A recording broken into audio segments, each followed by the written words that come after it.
Hello everyone. आज आपण partnership firm final account या टॉपिक मधील प्रॅक्टिकल प्रॉब्लेम क्रमांक 8 पाहणार आहोत. पाहूया प्रॅक्टिकल प्रॉब्लेम क्रमांक 8.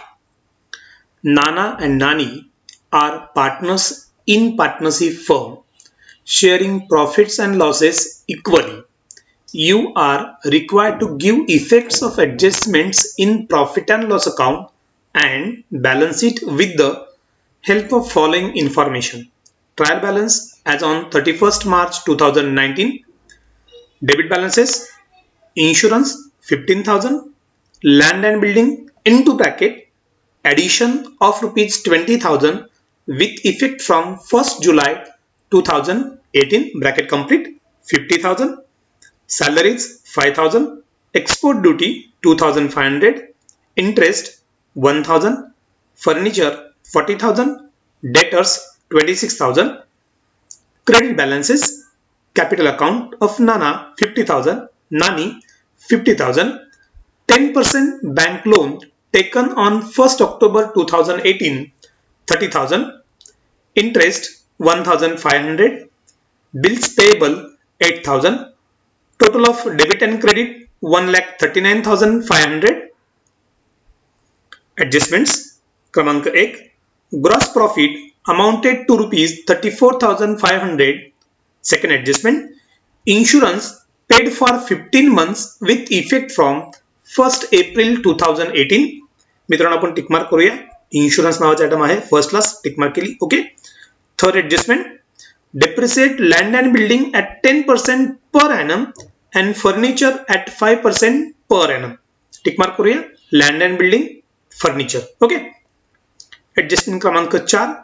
Right of rupees 1,000 for bad debts and maintain RDD at 5% on sundry debtors. Tick mark करूया. sundry debtors नावाचा item. Okay. Last adjustment: closing stock is valued at rupees 34,500. या adjustment साठी tick mark करण्याची आवश्यकता नाही. Okay मित्रांनो, आपण जर प्रॉब्लेम मध्ये पाहिलं तर आपल्या लक्षात येईल या ठिकाणी फक्त आपल्याला प्रॉफिट अँड लॉस अकाउंट आणि बॅलन्स शीट तयार करायचं आहे, ट्रेडिंग अकाउंट तयार करायचं नाहीये. तेव्हा पाहूया.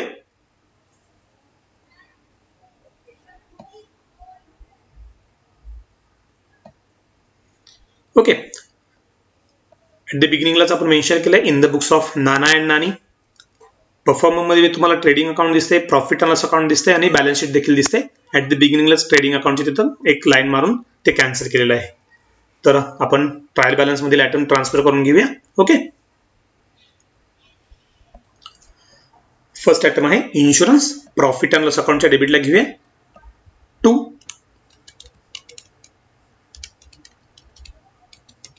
इन्शुरन्स इनरला अमाउंट येईल 15,000. नेक्स्ट आयटम आहे लँड अँड बिल्डिंग. बॅलन्स शीटच्या असेटला येईल तो लँड अँड बिल्डिंग. इनरला अमाउंट येईल 50,000. नेक्स्ट आयटम आहे सॅलरीज. प्रॉफिट अँड लॉस अकाउंटच्या डेबिटला येईल 2. सॅलरीज. आउटरला अमाउंट येईल 5,000. नेक्स्ट आयटम आहे एक्सपोर्ट ड्युटी. प्रॉफिट अँड अकाउंटच्या डेबिटला येईल 2. Export duty. आउटरला अमाउंट येईल 2,500. नेक्स्ट आयटम आहे इंटरेस्ट. प्रॉफिट अँड अकाउंटच्या डेबिटला येईल तो देखील. तो इंटरेस्ट अलाउड आहे डेबिट बॅलन्स असल्या कारणानं. इंटरेस्ट 1,000. नेक्स्ट आयटम आहे फर्निचर. बॅलन्स शीटच्या असेटला येईल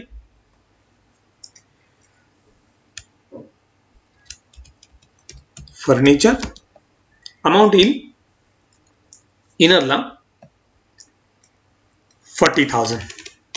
नेक्स्ट आयटम आहे डेटर्स. बॅलन्स शीटच्या असेटला येतील. फर्निचर नंतर एक जागा सोडूया आपण. डेटर्स. अमाउंट इनरला येईल 26,000.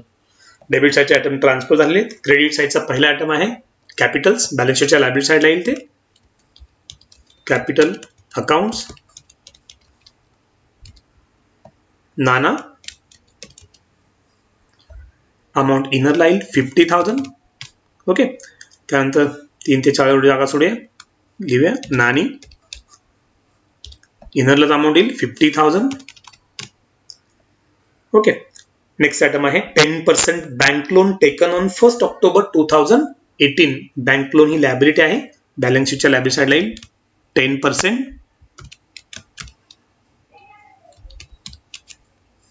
सॉरी,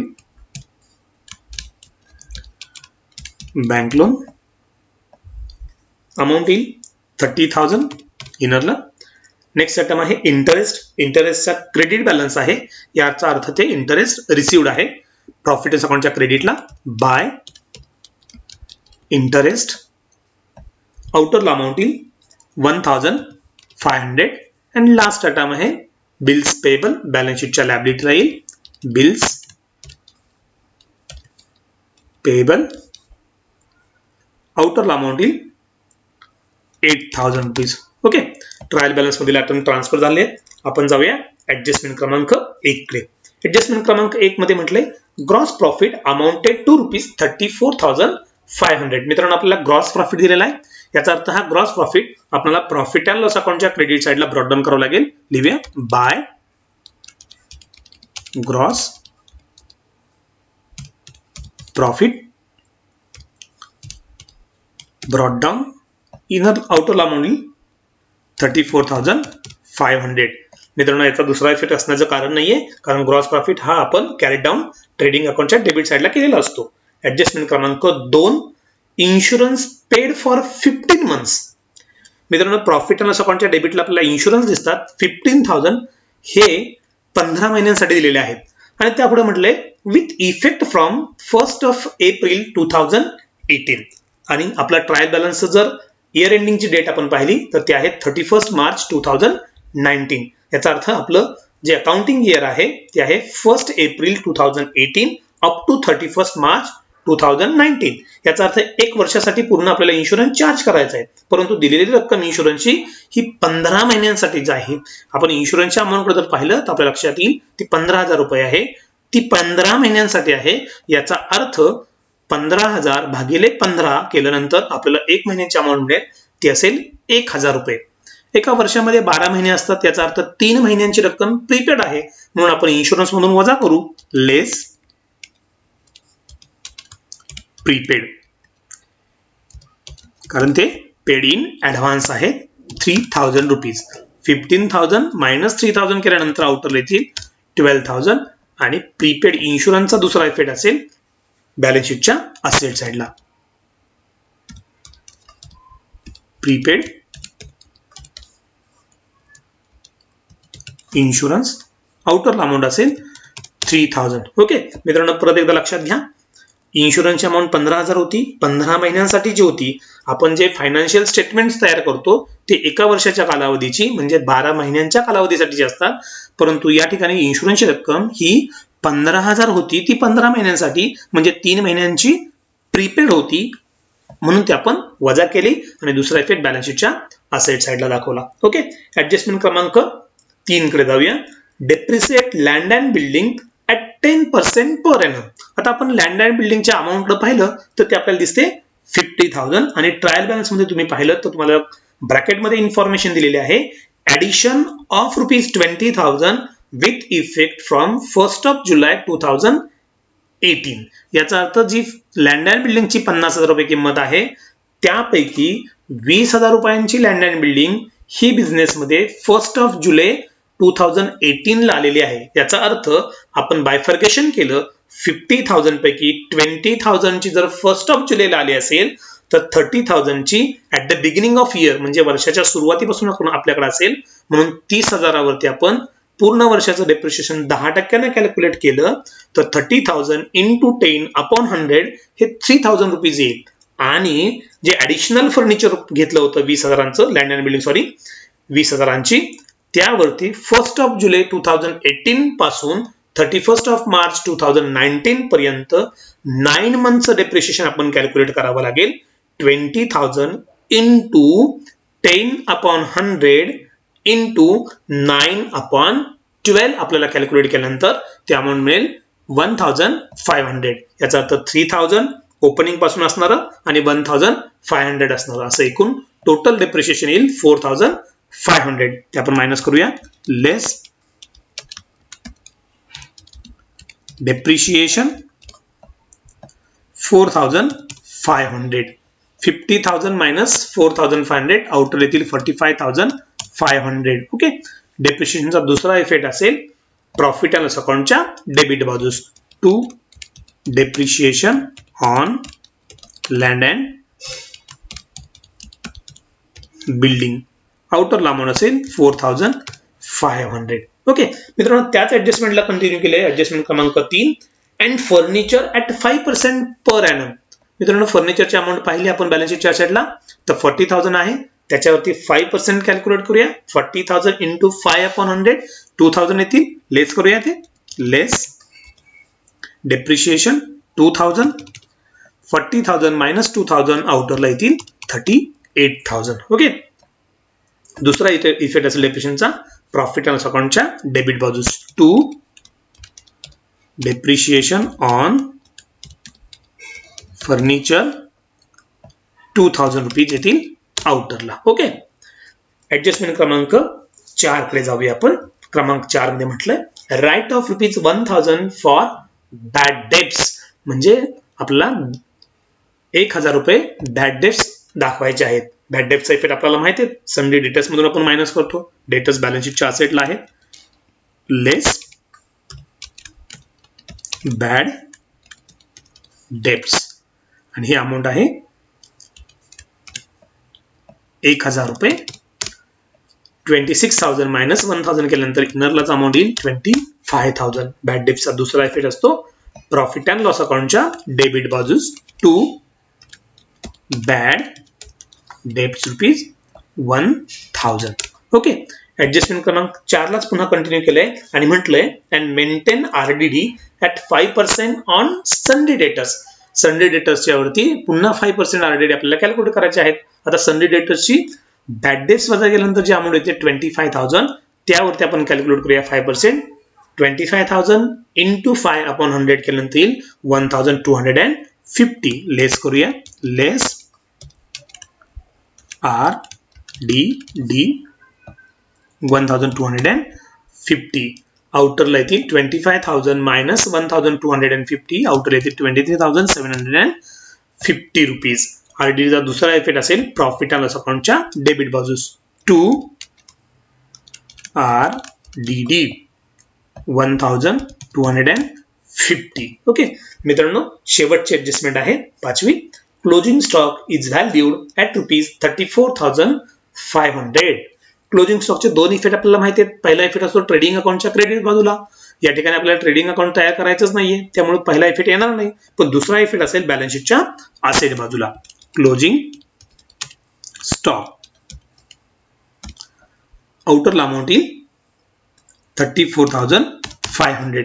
मित्रांनो, क्लोजिंग स्टॉकचे इफेक्ट दिल्यानंतर आपल्याला सगळे ऍडजस्टमेंट्स आपले झाले असतील. ट्रायल बॅलन्स मधल्या क्रेडिट बाजूचा जो आयटम आहे बँक लोन, त्याला ऍडजस्टमेंट आहे. पहा, आपण बॅलन्स शीटच्या लायबिलिटी साईडला बँक लोन घेतलेले 10% बँक लोन आणि ब्रॅकेटमध्ये म्हटलं होतं ऑन 1 ऑक्टोबर 2018. याचा अर्थ ते बँकेचं कर्ज 30,000 रुपयांचं 1 ऑक्टोबरला घेतलं होतं. 10% व्याजाचा दर होता. म्हणजे आपल्याला 30,000 इंटू 10/100 इंटू 6/12 म्हणजे 6 महिन्यांचं इंटरेस्ट आउटस्टँडिंग आहे ते आपल्याला द्यावं लागेल. आउटस्टँडिंग इंटरेस्ट आपण ऍड करतो. ऍड करूया. ऍड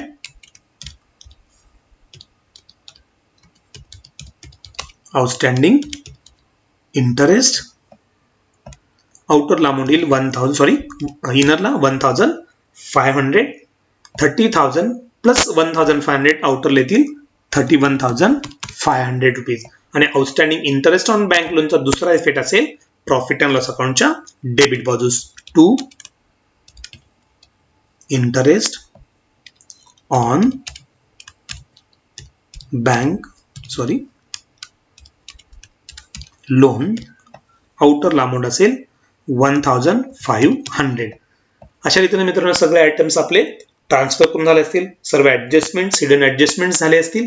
त्यानंतर आपण प्रॉफिट अँड लॉस अकाउंटचं क्लोजिंग करूया. प्रॉफिट अँड लॉस अकाउंटच्या क्रेडिट साईडची टोटल करूया आणि त्यानंतर डेबिट साईडची टोटल करून घेऊया. ओके मित्रांनो, प्रॉफिट अँड लॉस अकाउंटच्या क्रेडिट साईडची टोटल येते 36,000 आणि डेबिट साईडची टोटल येते 30,750. याचा अर्थ क्रेडिट साईडची टोटल जास्त आहे ते आपण दोन्ही बाजूला लिहून घेऊया 36,000. ओके, 36,000 मधून डेबिट साइड मायनस केल्यानंतर जे उत्तर येईल त्याला आपण म्हणतो net profit to net profit carry down किंवा transfer to partners capital account. हे दोन पार्टनर्स मध्ये आपल्याला डिस्ट्रीब्यूट करावं लागेल, नाना अँड नानी. आता नाना आणि नानी हे नफे तोटे कसे वाटतात तर 1:1 या प्रपोर्शन मध्ये ते नफे तोटे डिस्ट्रीब्यूट करतात. याचा अर्थ येणारी रक्कम प्रॉफिटची आहे 5,250. दोघींमध्ये डिस्ट्रीब्यूट आपण केली तर येईल 2,625 रुपीज. 2,625 नाना आणि नानीसाठी येईल 2,625 रुपीज. ओके, आलेला नेट प्रॉफिट त्यांच्या कॅपिटल्स मध्ये आपण प्लस करूया. लायबिलिटी साइडला ऍड नेट प्रॉफिट 2,625 रुपीज. आउटरला येतील 50,000 capital plus net profit 52,625 rupees. नानीमध्ये देखील नेट प्रॉफिट ऍड करूया. ऍड नेट प्रॉफिट 2,625 50,000 प्लस 2,625 करून आउटरला घेऊया 52,625. मित्रांनो, यानंतर आपण बॅलन्स शीटच्या लायबिलिटी साइडची आणि ऍसेट साइडची टोटल करून घेऊया. ओके मित्रांनो, बॅलन्स शीटच्या लायबिलिटी साइडची टोटल येते 1,44,750 आणि सेम अमाउंट आपल्याला बॅलन्स शीटच्या ऍसेट साइडची देखील पाहायला मिळते 1,44,750. अशा रीतीने आपलं बॅलन्स शीट टॅली असेल. ओके मित्रांनो, अशा रीतीने आपलं प्रॉब्लेम क्रमांक 8 संपला असेल. धन्यवाद. ओके.